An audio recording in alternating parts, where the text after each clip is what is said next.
From the Library of Congress in Washington, D.C.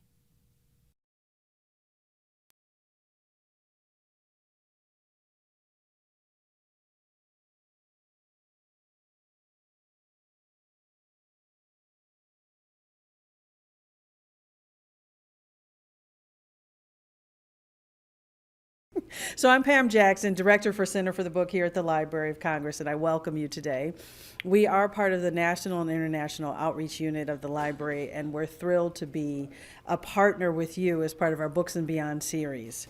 We are really excited about the kinds of authors and book talks we get to have here at the library, and we welcome you to learn more about Center for the Book, the National and International Outreach, and the library itself. And I usually share, and I will do so now, that it is the library's mission to provide the American people with a rich, diverse, and enduring source of knowledge. And we care that that source be something that's relied upon by the American people to inform, engage, and excite folks, and to do so for a purpose. And the purpose is to stimulate intellectual and creative endeavors. And it is the case that we are at the Library of Congress, America's first cultural institution. And that is part of what we see as our role. Excuse me. It's also part of our vision at the library that we're the chief steward of the record of knowledge for America and the world. And in having that record, it allows us to create futures beyond imagination. Today's author is a steward in his own right as a recorder of knowledge and history, and one who's accomplished remarkable achievement, and it's our honor to have you here and to discuss your work. I'll mention that the Center for the Book, which includes the Young Reader Center and the Poetry and Literature Center, promotes literacy and reading, books, libraries, poetry, and literature for a purpose. That is our statute. We are enacted by law in Congress. Because we do so, though, for the purpose of creating engaging societies. Engaged societies, informed and educated societies, and because we believe that books and literacy and reading and libraries are the best weapons against ignorance and intolerance, and those are important weapons in the war that we fight. Now, one of the things I'd like to mention is that most of us here take literacy for granted, and we want to encourage folks to remember that it actually is almost a silent war. So sometimes when I talk about weapons in the war against ignorance and intolerance, people miss the point. You hear kind of maybe a political conversation. There's a social one. The Center for the Book also administers the Library of Congress Literacy Awards program. And our funder and sponsor is David Rubenstein, who cares mostly that people in America and across the world get that literacy matters, and it's something that is a critical and essential part of our lives that most of us who are literate take completely for granted and miss. And we have it as our mission to promote the cause of literacy and to have it be a loud, proud part of who we are as a Library of Congress. So I share that with you today to invite you to know that, to visit our site at read.gov, where we have a lot more information about our programs and what we do, reading promotion and literacy promotion.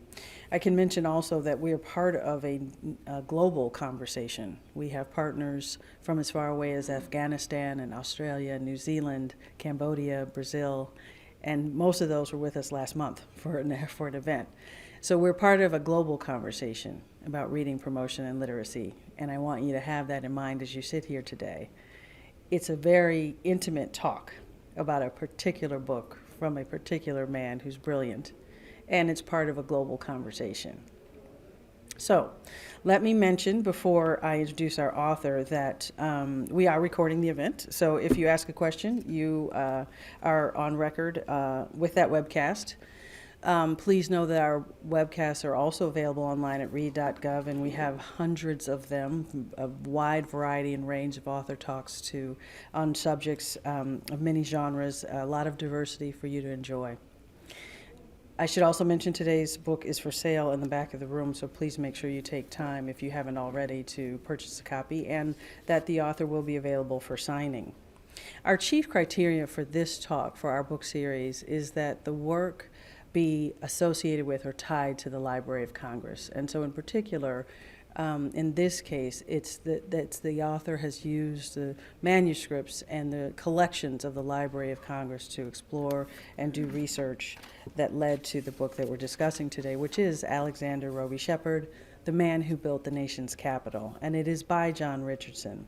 This is a fascinating biography that tells the story of a self-made man who came of age in the Civil War and made a fortune in the plumbing and gas fitting business and led the fight to establish the physical infrastructure here in the nation's capital. John Richardson has become, its author, has been a public servant and has served 45 years in the nonprofit world and federal government. And he's a graduate of Williams College with an MA from George Washington University and has a wide-ranging experience as president of the American Near East Refugee Aid and the Center for Middle East Policy, and later as a Central Intelligence Agency officer. He served in Pakistan, Jordan, and Indonesia, among many other places.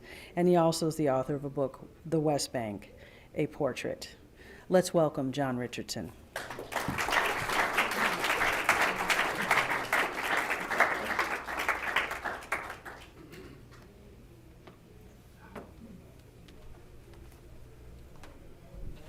Good afternoon.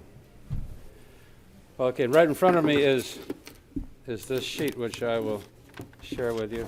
Please repeat the question. So, if you ask a question, and you know, as they say in stores, if you don't get a receipt, you get it free. I think something to that effect. In any event, that's not true here. But remind me to repeat the questions. It's a great pleasure. I'd like to thank Pam Jackson and the Center for the Book, Library of Congress, and all of you for coming out today. Can you hear me all right, by the way? Okay. First, I will sing for my supper, and I will say categorically that the Library of Congress was of tremendous assistance to me in researching this book over altogether too many years. Particularly, I made use of the manuscript division. The papers of Alexander Roby Shepard are there. Also, I mean, scads of other people. William Wilson Corcoran, who was a very important figure at the same time in Washington, and no friend of Shepard's after they had some initial exchanges. The Wilson papers and lots of others. In previous research, back when I was in graduate school, I used the manuscript division. It was tremendously helpful, and also the what's it called? Photography and prints and photographs division was extremely useful and helpful. And the great thing is that many of the photographs are online, and they are all in the public domain. So you don't have to fight the owners for publication fees and all that kind of thing. Anyhow, so thanks to the Library of Congress, I couldn't be happier to be here with you all today. Okay, Alexander Roby Shepard, the man who built the nation's capital. This was an 1871 portrait by Henry Uhlke, a German-American portraitist, well-known, much sought after in that time period, this 1871, as I said, when Shepard was 36 years old, just about to become the senior person in the territorial government of the District of Columbia. I'll define these terms later on.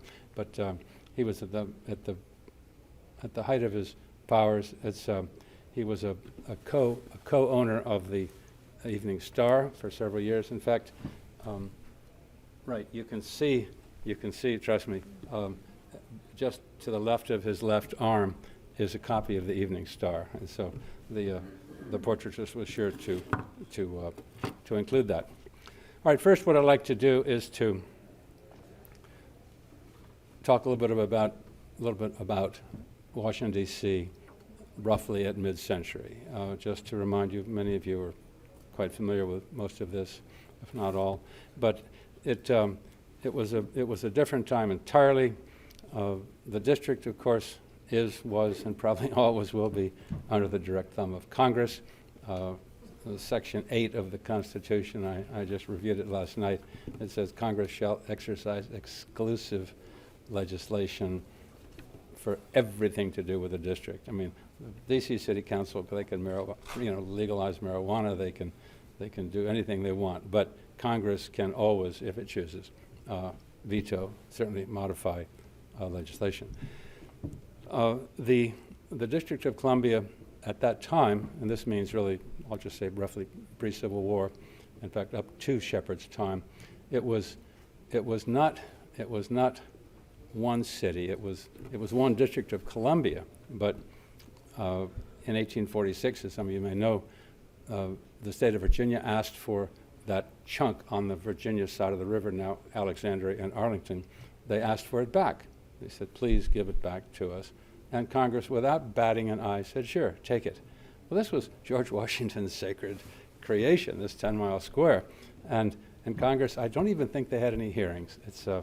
They just said, sure, take it. And so Virginia got that piece back. But the rest, what's left of the District of Columbia, was three separate legal and political jurisdictions. One was sort of the core city south of now Florida Avenue, then Boundary Street, Washington City. It was run by a corporation, had an elected mayor and two houses. One was the Board of Aldermen, then the Common Council, more popular of the two sections. But that was for most of the period I'm talking about now. Of course, the second part of the district was Georgetown, ditto a corporation. It had its own legislative and tax-raising body. And then the third piece of the district was that great, huge, almost like a horse collar, called Washington County. That was everything north of Boundary Street, going from the far west all the way around to the far southeast of the district. But and all three sections competed with each other for pennies from Congress, for filling potholes, for paving streets, for doing things, because Congress had very little interest in the district, and I'll talk more about that. Certainly the topography of the district at the time, and the man named Don Hawkins, who's done a cartographer, he's a wonderful historical cartographer, and he has created 3D holographic various kinds of maps that have recreated the topography of the district at the time. Basically very hilly, up and down, creeks, valleys, hills. Jenkins Hill, now Capitol Hill, was the most prominent structure, physical structure, but it was and all the roads just followed the existing topography. So it was really up and down. The part sort of, say, from the Capitol up to the White House, that was pretty flat. It was near the Potomac River, but other parts of the district were quite hilly. As I said, the child of Congress. Nothing was done without Congress's approval, and the city was really not. It wasn't much to look at. John Kennedy, when he was president, he made a quip. He said that Washington was best known for its northern charm and southern efficiency, and a lot of people thought that was pretty good. Just before the Civil War, the slave trade still existed.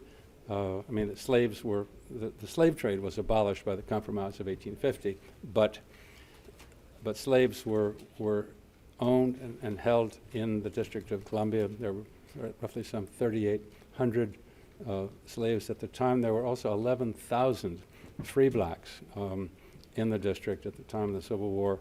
Many of whom, James Wormley and other figures, he was a very well-known hotelier, restaurateur, and who had against all odds, had created lives and some status for themselves and their families. But it was always anything until the emancipation, and even thereafter was very tough for blacks. The district competed for dollars from this miserly Congress. The members of Congress did not think of Washington as the national capital. That's where the Congress met. and their reference points were their home districts or home states if they were in the Senate, and the boarding houses where they lived when they came to Washington for congressional sessions. But this is really important to understand the mindset of the time. Congress did not think it had any responsibilities to take care of, to maintain, to repair, to build the District of Columbia. The original plan, way back 1790-91, was that land sales, building lots, would provide somehow a pot of money that then would be used for roads and things like that. But the lot sales, as you, I'm sure, well know, were a great failure, great disappointment, and no legislation was ever implemented or instituted to provide for maintaining the city. And Congress, more importantly, perhaps even so, did not think it had a responsibility to do so. And this was reflected always. So Washington was a pretty scruffy place around the time of the Civil War. A few public buildings, the patent office, the post office, the White House, the Capitol, but not a whole lot else. And if you see photographs of that period, you will see that picture. Pennsylvania Avenue was kind of low, little 1- and 2-story buildings, and then with the Treasury Building at one end and the Capitol at the other, and also unpaved streets. In fact, let's see where we go. Yeah, this is F Street. Looking east, this is the southern front of of what is now the Portrait Gallery of the American Art Museum, and then this is the Masonic Building. If any of you know that, it's right at 9th and F. It's still there. It's a very handsome building, and you can see above all. I wanted to just show this. It shows this. These were the unpaved streets. There was one paved street, basically, in the district, and that was between the Capitol and the Treasury. Most of the other streets were mud and mess in the winter, and they were dust and mess in the summer, and really not a good way to get around. This was just the now 14th Street Bridge, of course, Long Bridge, 1861, showing the Maryland Avenue start of the bridge and looking over toward Alexandria. But the Civil War was a huge problem for the district. Thousands and thousands of soldiers who were bivouacked and garrisoned here, put in hospitals by the thousands, tens of thousands of horses, just tore up the streets. All the trees were cut down. It was they were cut down for firewood, for the bakeries in the basement of the Capitol, and for every other use of firewood. They were cut down to make parade grounds. And of course, in the 68 forts around the city, they were cut down to create fields of fire. And the district, of course, in 1861 was surrounded by 2 slaveholding states. It was this little tiny piece in the middle with Maryland on the north and Virginia on the south, and as I said, Virginia had retroceded that piece of the district in 1846, and it was for a very brief time in Alexandria was in Confederate hands. But the streets were torn up by the horses.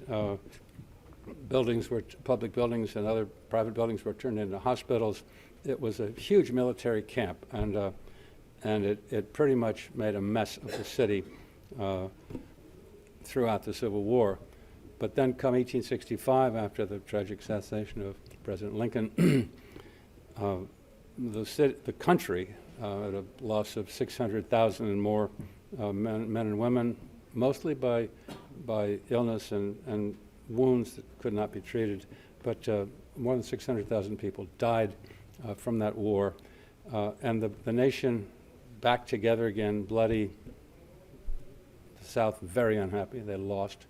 But the nation, for the first time in its history, needed a true national capital, not just a place where Congress would meet and where the president lived in the White House, but a true national capital. The expansion was going on toward the west, the vistas opening up for creating the transcontinental nation that it was to become. So, enter my man, Alexander Roby Shepherd. Faint drum roll here. This is more of the unpaved streets theme. I don't know the street. If anybody can spot it by the buildings, you're welcome to share that with me. This is a Library of Congress picture, but showing troops marching on yet another unpaved street in the District of Columbia. And then one of my favorite shots. This what's the most interesting feature of this picture showing Union troops on the Mall? The Washington Monument. That stump over on the left-hand side was the unfinished Washington or the Washington Monument, not finished until 1884 eventually. But Alexander Roby Shepherd, born into a solid middle-class family, born at 12th and Maryland Avenue Southwest, right approximately where the Mandarin Hotel is now, if you know where that is. And there's a cut, a railroad cut that runs through. And if any of you saw House of Cards, there were a lot of speeded up film showing trains running through a cut. Well, that's about where Shepherd's house was. The place has been gone for years. The whole neighborhood's been totally changed. But his father ran a very prosperous coal and lumber business. He had a wharf down at the river end of Maryland Avenue Southwest. He also had a lumber and coal yard on the Washington Canal, right where the National Archives is now. But the father, Alexander Roby Shepherd Sr., died in 1845 as a young man. There was money, but it was scattered.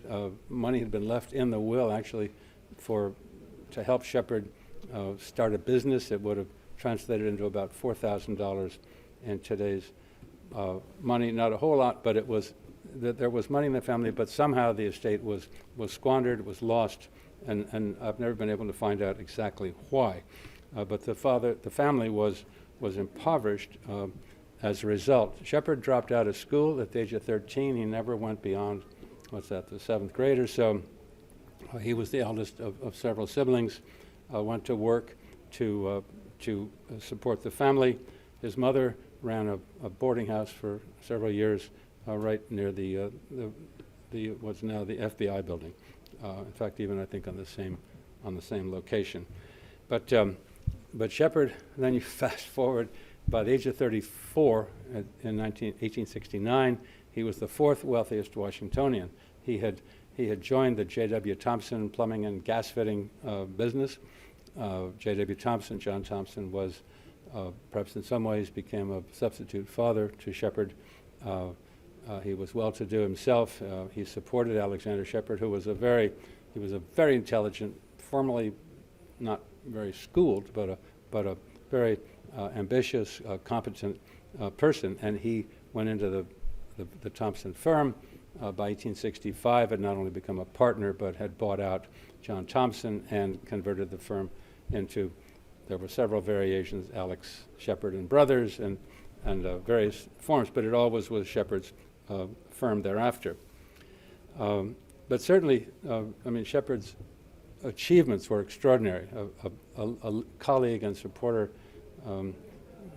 later gave testimony in one of 2 congressional investigations into D.C. affairs that said that he said that what a lot of people didn't like was that Shepherd was a mechanic with brains, and the snobs from Georgetown, the cave dwellers, the antiques, these various names that were used for them. A lot of them were Democrats. They were pro-Confederacy, and most of them were very anti-Shepherd. Of course, in Washington, you think about it, William Wilson Corcoran's, it was his father, even grandfather, who had sold bonds for the Mexican War. It was his father, and so old money in Washington was usually a generation. You didn't have to kind of mellow it through a whole series of generations. And so, but these people, the wealthy older Washingtonians, so-called, looked down on Shepherd as being a parvenu. Shepherd was a patriot. In 1861, in April, he volunteered as soon as Lincoln put out his call for 75,000 volunteers. He joined a DC militia called the National Rifles, did a 90-day enlistment, and then was mustered out in July of 1861. He did join the Union troops who, at the night of May 24, 1861, went across Long Bridge, you saw the picture of it, to the Alexandria side, where they took over Alexandria from a very sparsely defended Confederate picket group, really. Then he came back in the summer of 1861, ran for the DC Common Council on a so-called unconditional Union ticket. He considered himself a Lincoln Republican. He was, and I will go into it more in detail, but he was no social progressive, but he did follow the political and social main points of the Lincoln presidency, including the emancipation of the slaves and later the Voting Act for blacks. Within 2 years, by 1863, Shepherd was the president of the DC Common Council at the age of 27. I mean, this is a man with a 7th grade education. He'd become an excellent writer, speaker, a very aggressive political figure, but also with great skills. He learned the political game, how you schmooze in Washington, how you wine and dine members of Congress and others. Pearl Mesta, the great hostess in the, I guess, 50s and all, said in Washington, if you hang a lamb chop out the window, she said, the whole city will come to your door. And so Shepherd understood the importance of a good meal for getting political support. In the 60s, Shepherd was now the boss at this had been the J.W. Thompson plumbing firm, but Shepherd really did have a vision for the city, and I want to emphasize this. I call him the man who built the nation's capital, but before the building was the idea, and the idea was that the city, now the national capital, it desperately needed to have an infrastructure. I mean, so it could build into and become that functioning national capital. And the tripartite, the fragmented governance of the city, the three, Georgetown, Washington City, Washington County, this status of the city was a major obstacle to any kind of building of a national capital. And so Shepherd in the 1860s really followed a double track. The one track was building his company and his fortune. As I said, by 1869, he was the 4th wealthiest Washingtonian after William Corcoran, after George Washington Riggs, and another man, Hess, I think his name was. And at the other hand, he was building political support for what would become a consolidation, a political consolidation through legislation, congressional legislation of the district and what became the territorial government. But and I will touch on that. Shepherd was no Democrat, small d, and he was. I think his instinct was autocratic. He didn't. He was no supporter of votes for blacks, but on the other hand, he was no supporter of votes for whites. So he didn't want anybody to vote. And in fact, Shepherd called for, advocated, lobbied for, and his supporters did, returning to the original form of government of the district, which was, guess what, 3 presidentially appointed commissioners. George Washington appointed the 3 commissioners that ran the government for several years before it was the form of government was changed. And so Shepherd wanted an unelected 3-person presidentially appointed group to run the affairs of the city. He built in the late 1860s a movement called the Citizens Reform Movement, which resulted in legislation in Congress that was passed in 1871 to create the territorial government of the District of Columbia. It was a brief 3-year period of territorial governance, just like, in many cases, like the Western Territory. You think of the Ohio territories. I mean, all of the western states started off as territorial governments, or most of them did. But what the territorial government form did for the district, it had an presidentially appointed governor, Henry Cook, who was the younger brother of Jay Cook, the financier, whose 1873 depression and failure of his capital, of his whole financial empire, caused a national depression that damaged Shepherd very badly, personally. But the territorial government had an appointed governor, an appointed upper house, and an elected lower house, and this may be familiar to Washington residents, and a non-voting delegate in Congress. Sound familiar, right?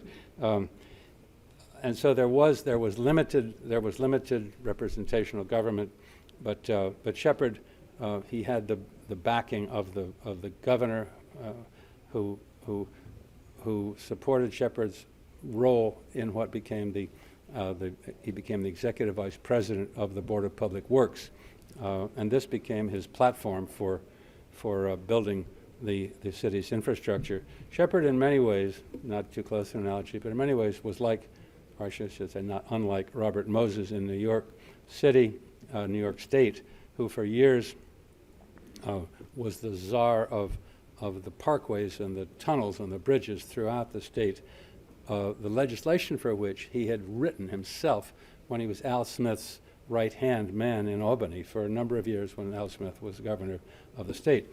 And then Moses came to then later occupy those key positions for most of the parkway and bridge and tunnel commissions. It was just amazing. And Shepherd did much the same. He worked through and developed the legislation, and then he ended up being the man who implemented these projects. And so the Board of Public Works was able to arrange financing in the amount of $6 million, right? $6 million, quite a sum for the time, vastly more than the city had ever had, let alone asked for, from Congress. $3 million or so was in bonds that were sold mainly in Western Europe, some in the States, and about $3 million in taxes on adjoining properties, property owners who received water and other services through public piping. But that was sort of the good news, and the bad news, if you will, was that Shepherd spent, and no one's quite sure to this day, roughly $18 to $20 million on public improvements, and by the end of 1873, 74, I mean the city was in chaos, but I'll get to that. But Shepherd used this money aggressively. His approach was to tear everything up all at once. He was going to build the whole city, and so it wasn't just a neighborhood here or a street there, or an intersection here or a park there. I mean, he just tore everything up. But in the process of, he started off with the best of intentions, sound contracting principles, careful documentation of expenditures, and all that. And then as the pace of things increased, and as money became more scarce, and as the confusion brought on by Shepherd's own lack of any understanding of city planning. There was not a field called city planning at the time. This is the 1860s, 70s.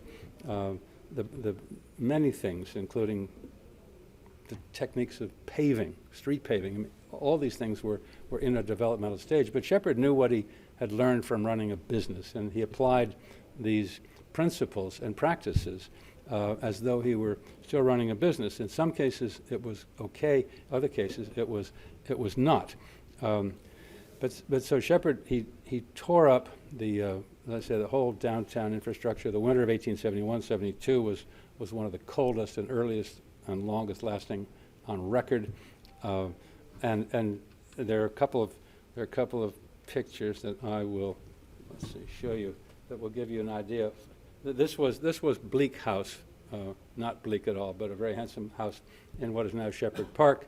Torn down in 1916. This was the out-of-town house that Shepherd built for his family in 1868. This was about 200 yards east of where my wife and I lived for some years.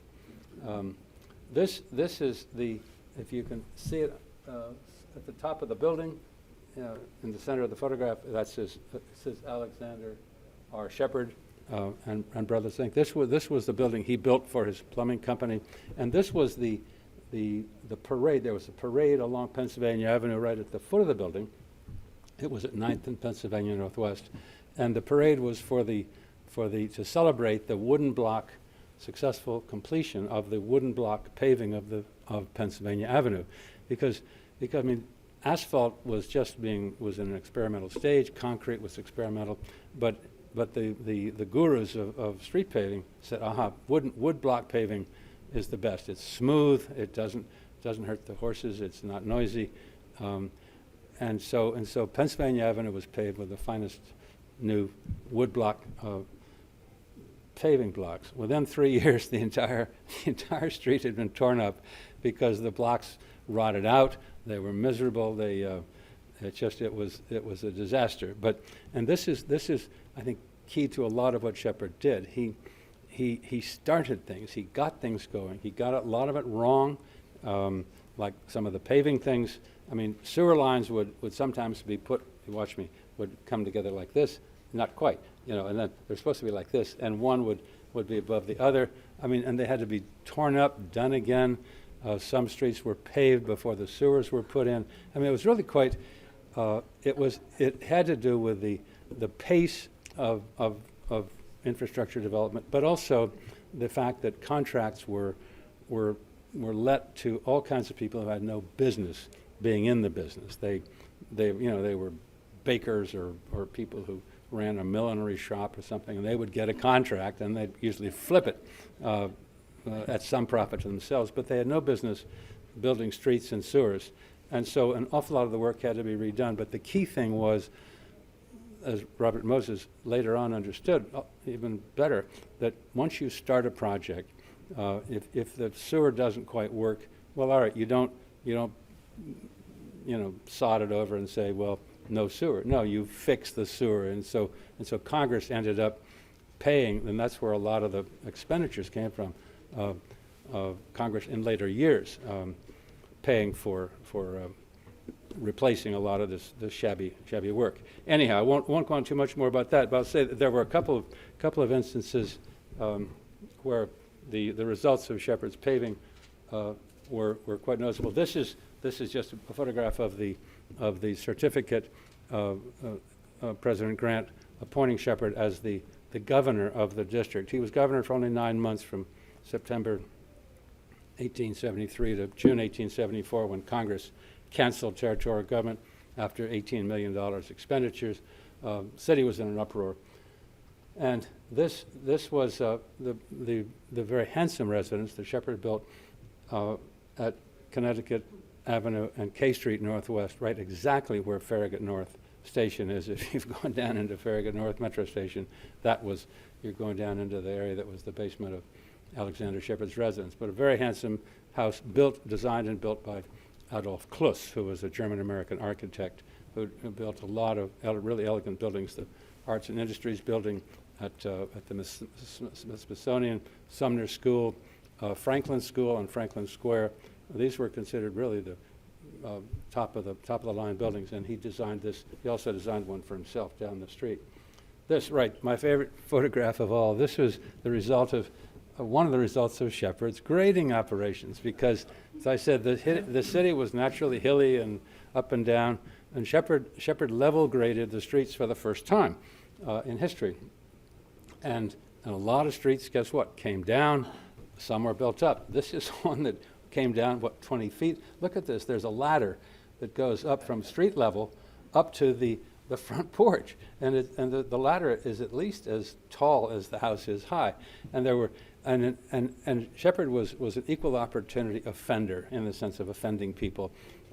There were 2 senators, one from Delaware, one from I forget where else, who had houses on Mass Avenue at 15th Northwest.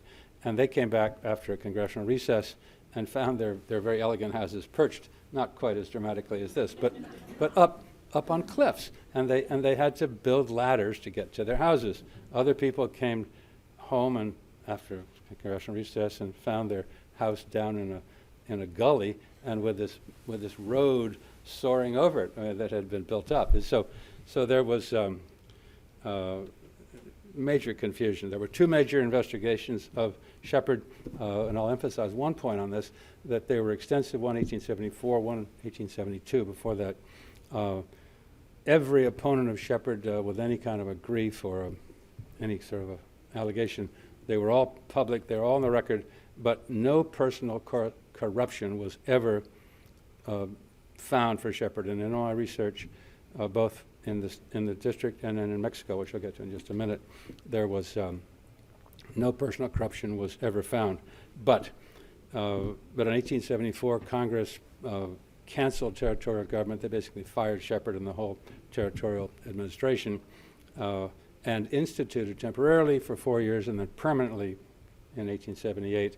Guess what? The three-person presidentially appointed commissioner government, the original form of George Washington's government. Shepard was out of a job. He was broke. He declared personal bankruptcy in 1876. He needed a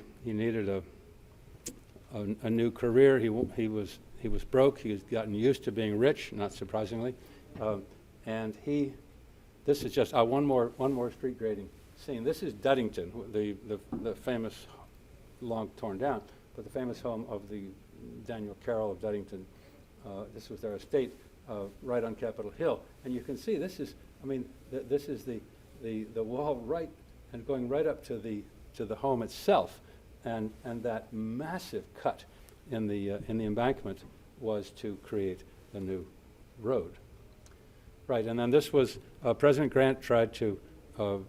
He nominated Shepard for one of the 3 commissioner jobs in 1874, but the Senate turned it down. And this figure of justice in the doorway is saying, I think we will have no more of this, and because it shows Grant reaching down to pick up a newspaper that has the name Shepard on it. So there was a lot of unhappiness with Shepard. He regained much of his reputation later on, but not at that time. So he was broke. He was out of a job. This 1880, he had found a new course of action. He raised money in New York to buy a silver mine in Mexico. He knew nothing about silver mining. He'd never been a miner. He did go to Mexico in 1879 for an inspection tour. Came back with stars in his eyes about the prospects for this mine in this little town called Batopilas, where he took his wife, 7 children, the youngest of them 3 years old, the eldest 16 years old. In 1880, they went down to this town of Batopilas, which is in Chihuahua State in the western Sierra Madre Mountains, Copper Canyon. It's in Copper Canyon.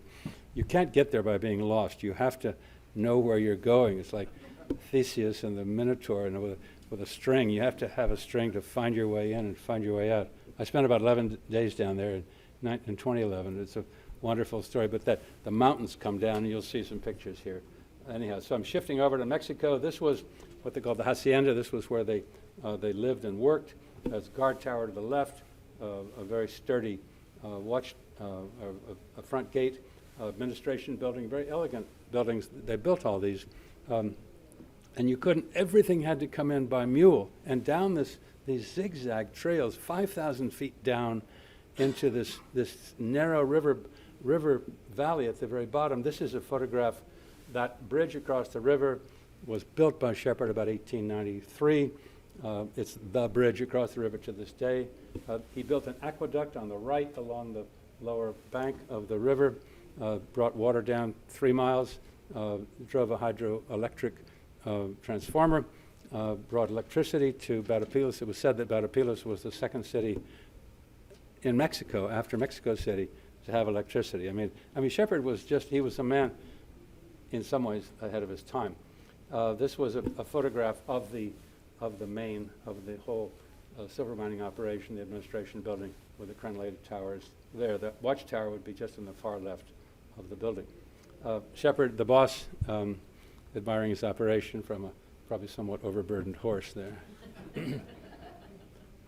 This is just another shot of the main administration building. Silver ingots, they took these out periodically by what they called conductas. These were mule and burro trains, highly efficiently organized, that went up over the mountain and up to the city of Chihuahua, where they were then shipped on to the United States. The family, the Shepherd family in Batopilas, you saw that elegant mansion at Connecticut and K. They lived there it was a one-story L-shaped adobe building, which actually was the same almost exactly as the predecessor, the earlier owner of the mines, had lived in with his family. I mean, it was a very simple, not primitive, but a very simple operation. Mrs. Shepherd gushed at one point about she'd been away in the States for a summer, and she came back and they had whitewashed the interior of their residence, and she wrote glowingly of this improvement. But Miss Shepherd, God bless her, was a real stand by your man kind of lady, but it wasn't the exotic life that many people back here thought. This is the administration building today. When the Mexican Revolution destroyed the mining operation, they hung on for a few years, eventually closed it by the late teens.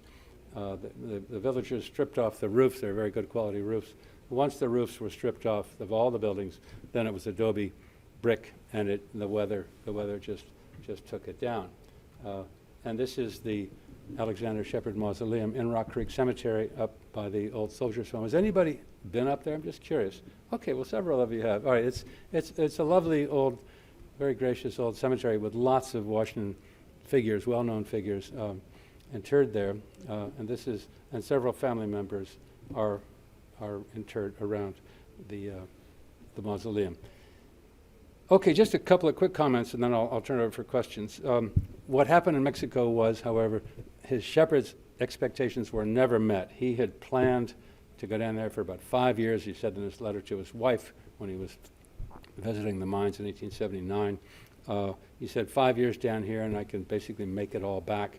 His intention was to come back to Washington far wealthier than he had been in Washington. He was going to show all the naysayers, the people who were critical of the chaos he'd brought to Washington. But he did. He had built the infrastructure of the city in 3 years, and that permitted Washington to become the great national capital we know today.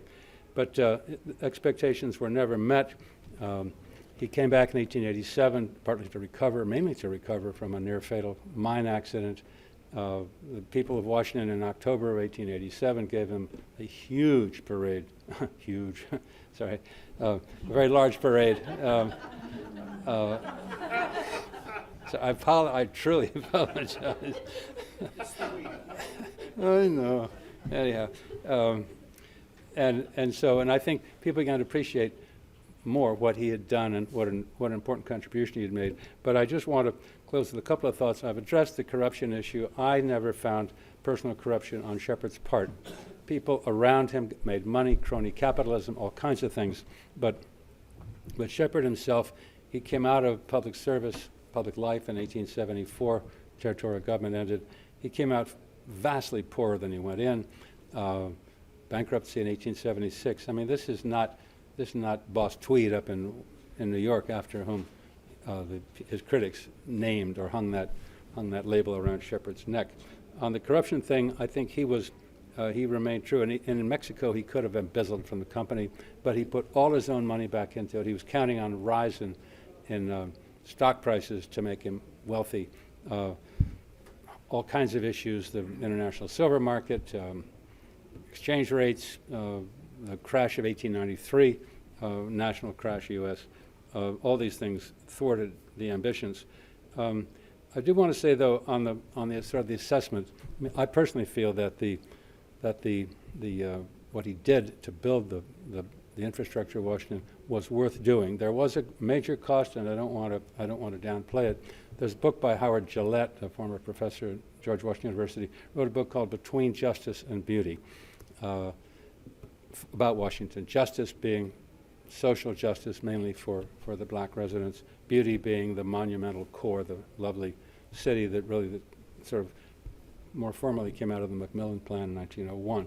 But and Shepherd was hands down. He was for beauty. He was for building the elegant physical city. He really didn't care very much about the issue of social justice, and I think that, and certainly in his mind, beauty certainly triumphed over justice. In any event, that's the story. The book's for sale, and I'll take any questions. I apologize for perhaps having gone longer than I might have, and I will repeat the question. Right. Yes. I have two questions. Quick. One, Okay. it sounds like he was at the height of his career in 1873 here in Washington. Mm-hmm. And I live on Capitol Hill. Does he have anything to do with the building of Eastern Market? Well, actually, Cluss designed Eastern Market, which I think was built about 1874. Short answer is he himself didn't. I don't think he was involved at all with the. So he wasn't dealing with the plumbing and the sewers? No, he was. I mean, he was doing infrastructure. I mean, sewers, water, trees, gas lights, in particular, paving. But the I think that the Eastern Market, and I'm sure you all know more about it than I do, but I think this was built by public subscription and by other monies. But Shepherd was not involved. And then the second question. And the second question is, you had made a reference to him putting in thousands of trees. Yes. Now, there's no nurseries out in Maryland to provide the trees. How do you do this? Well, okay. The question was, how did he build the trees, or where did they come from?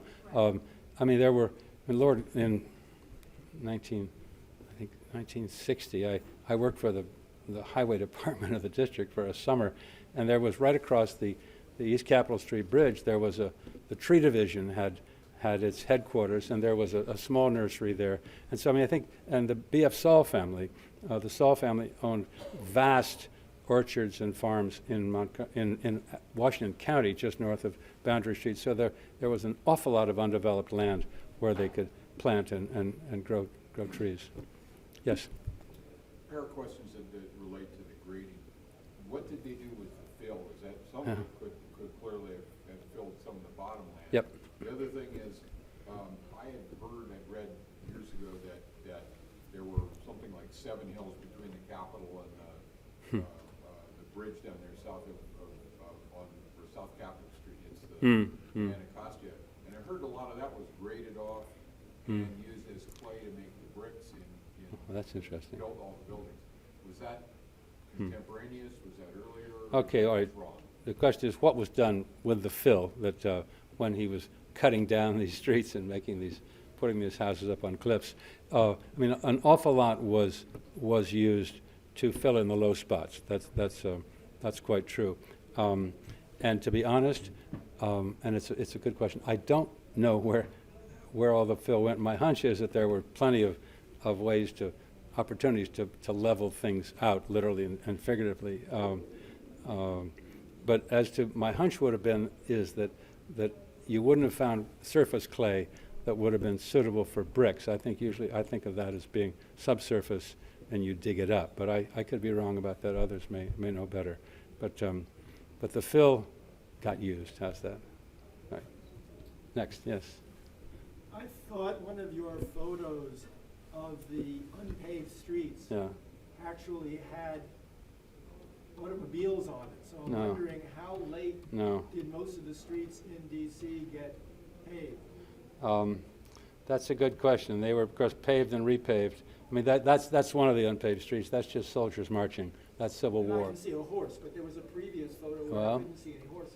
Well, I mean, this is all horses and carriages, buggies. Those are all buggies. This is about 1867, I So think. there are horses, I just can't see. Oh yeah, no cars. When were most of the streets paved? Well, I mean, I think probably by, and a lot were redone. I would say probably by 1876, I would think that they were paved and repaved quite adequately, because all the newspapers were gushing about this new Newport on the Potomac, and people could come down and winter in Washington instead of wintering in Newport. And do you mean the streets south of Boundary Road, or streets north of Boundary Road also? Well, Shepherd built out from the core. He built out from the business core. I mean, he was a businessman. He was going to take care of business first. But and he really slighted Capitol Hill. Trust me, that and developers and residents of Capitol Hill just howled to the moon, because he was focused on the sort of the Connecticut Avenue corridor, White House, up to DuPont Circle. That's where,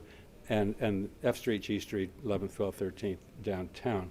But he moved out, but and he didn't get everything paved in his time. But I think it was all gravelled. It was all leveled and gravelled, if not paved. And you're talking about streets below the boundary road then? Yes, but he worked on the major connector roads, Georgia Avenue, 14th Street, 7th Street Road, out toward Montgomery County, because they were important for bringing produce in from the Washington County. Yes. He died in Mexico, correct? Yes, he died, but where did he die and when? Yes. Yeah, can you tell us, I read that there was quite a process to get his body back. It was pretty straightforward. I mean, he died of a ruptured appendix in 1902 at the age of 67. Two company doctors. He brought Americans and international expats down to the mines for professional jobs like engineers, doctors in particular. Just so happened that his 4 daughters all married, guess what? Workers, doctors and engineers at the mine. And it seemed to work out pretty well. But he died of a ruptured appendix in 1902. He was interred in a family plot up on a very steep hillside above the hacienda. I've visited that, but it was looted decades ago during the Revolution. I'm sure Mexican Revolution, people hearing about this fabulous wealth of Batopilas and Shepherd, and so I'm sure that they were looking for money, but the sarcophagi are all smashed. It was about a year later that his body was brought back to Washington, and then it was interred briefly in the Crosby Noyes mausoleum. The Noyes family owned the Evening Star for generations. And then in 1874, they completed his mausoleum, and he was reinterred there. Yes? Did he live, if ever so briefly, in Capitol Hill on Mass Avenue? No. He lived, that's a good question. He lived on 10th Street for a number of years. There's a photograph in the book, but not here.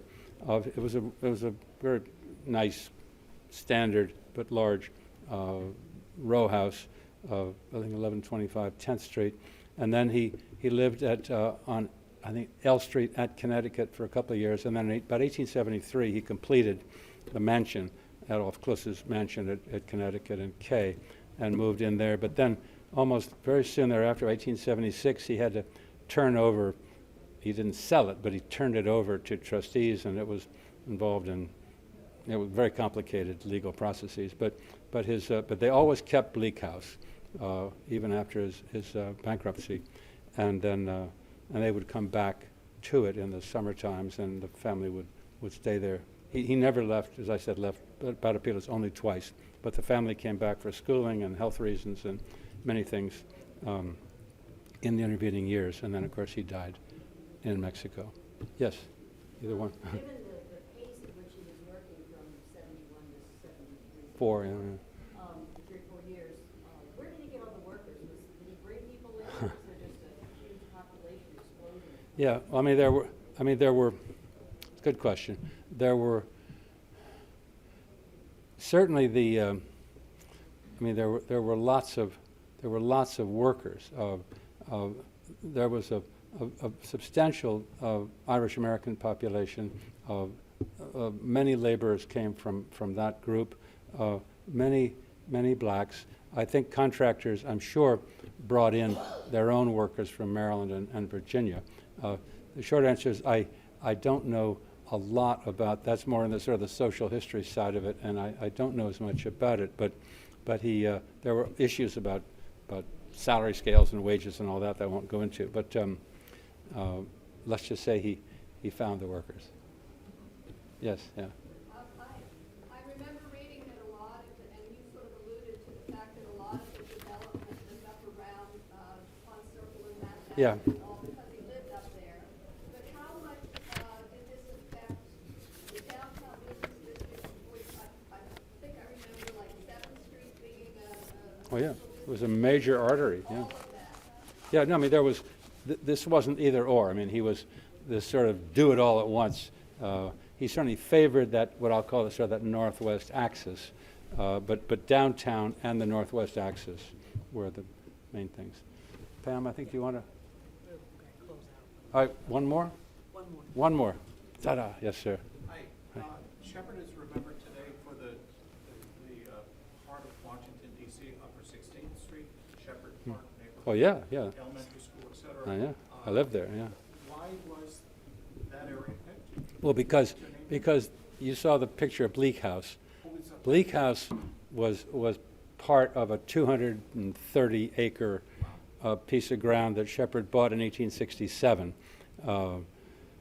and then they built Bleak House, and they used it as sort of an out-of-town residence. But that's why, and there was a long, winding road that went out to a guardhouse or a porter's house. In fact, if any of you know James Good's Capital Losses, wonderful book showing buildings that no longer exist in Washington and what's there now, and it shows the Porter's Lodge at 7th Street Road. But so Bleak House was part of that 200-acre piece of ground where they built it north of Walter Reed Hospital, and I lived there for 15 years, very close to Bleak House. Okay, I think, Pam, you want? All right, thank you. Oh, very much.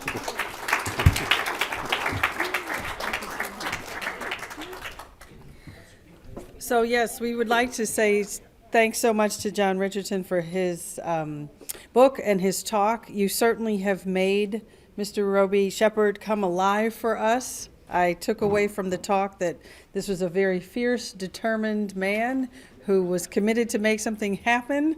Even if he bungled a little bit, he was persevering. So I like to take lessons away from these folks. So thank you very much. And just to mention that if you have more questions, John has been generous enough to be over here to sign his books, which are still available for sale in the back as well. Can't leave without buying a book. Matter of fact, he's going to lock the door until you buy your books.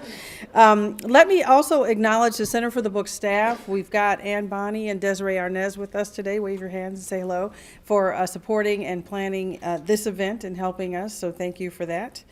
I can mention also that next month, December 6th at noon, we'll be in Whittle with our next author talk and the book Becoming Madison, The Extraordinary Origins of the Least Likely Founding Father.